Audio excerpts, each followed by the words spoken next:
Hey guys, it's Anthony Gucciardi, and I want to talk about depression. I want to talk about hitting rock bottom. I want to talk about anxiety. I want to talk about feeling lethargic, without power, without passion, without any form of drive whatsoever. And I've hit rock bottom. I know what it feels like. So I'm coming from a place of compassion. When I talk about this, talk about depression, I'm coming from a place of understanding. I've been rock bottom. When I had Lyme disease, it deteriorated a lot of the joints in my neck, to the point where I had essentially a serious case of arthritis. I've since made a lot of progress with that, but I had about a 9 or a 9.5 out of a 10 on the pain scale a lot of the time. It was so bad that the doctors thought I had a brain tumor. Of course, it was just Lyme disease destroying my body and my bones and my joints. I've had that and other things happen to me, and I totally understand depression. I really do.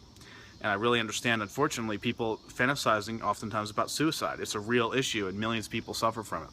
I want to highlight the 3 things that you're doing right now that are contributing to this, that I've found and highlighted, looking at what other people are talking about and really synthesizing it to something that makes sense and something that's easy to understand. First and foremost is consumption. Not food consumption, mental consumption, ocular consumption, what you're taking in from the media. This is a form of consumption right now. Watching this video on Facebook or YouTube, it's a form of good consumption. You're choosing to consume good things, positive things, enhancing things, consciousness expanding consumption. But most people are consuming bad things. They're watching the nightly news on mainstream media.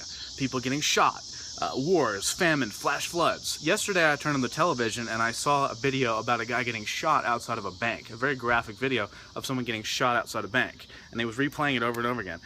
Why are you exposing yourself to that? It's one thing to be informed, but another thing to watch reality shows of people beating each other up and screaming at each other. It's all scripted and fake anyway. Or the nightly news and the mainstream media where it's just all negative stuff attacking your brain. Because you're consuming that. Just like you eat food, you're consuming that with your brain, your eyes, and you're bringing it into your body. You bring it into your brain, your existence. You're taking that negative energy and you're consuming it like a big old hamburger of negativity. And I'm not just talking about positive thinking, guys. This is real.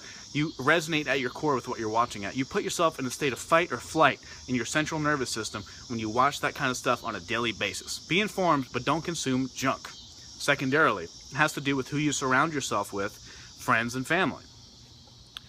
It's been said you are the average of your 5 friends, or the 5 people that you hang out with.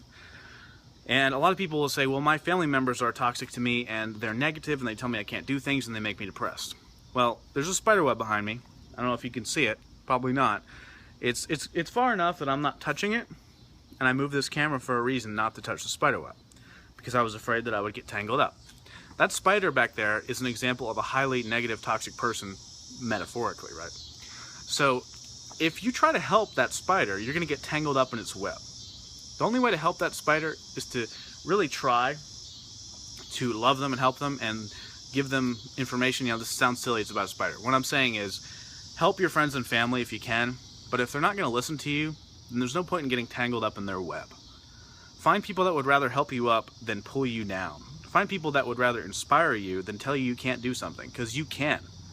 You can do it. I've done it, and you can do it. We can all do it. We can do whatever we damn please, okay? And we can help people in whatever way we want to. Don't let people tell you can't.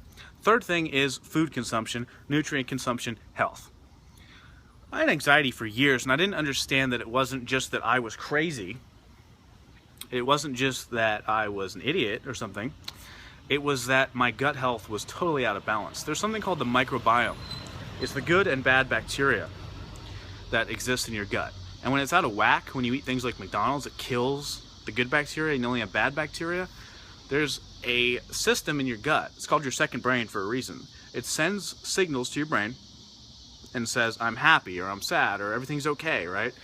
When it's out of whack, you get anxiety in your gut.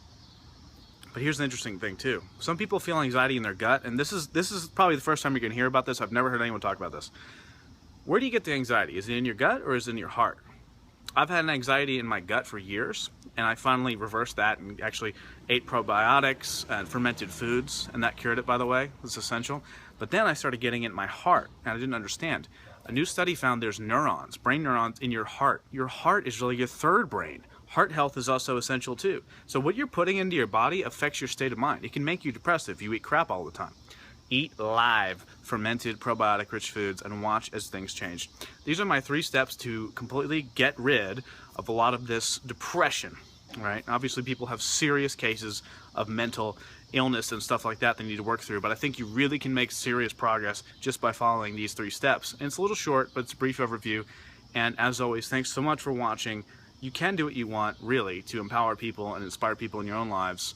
And the number one takeaway from all this is really just to look at your surroundings and wondering what you're taking in, whether it's the media, your friends and family, and the food you eat. Just remember what you're consuming. Thanks a lot for watching.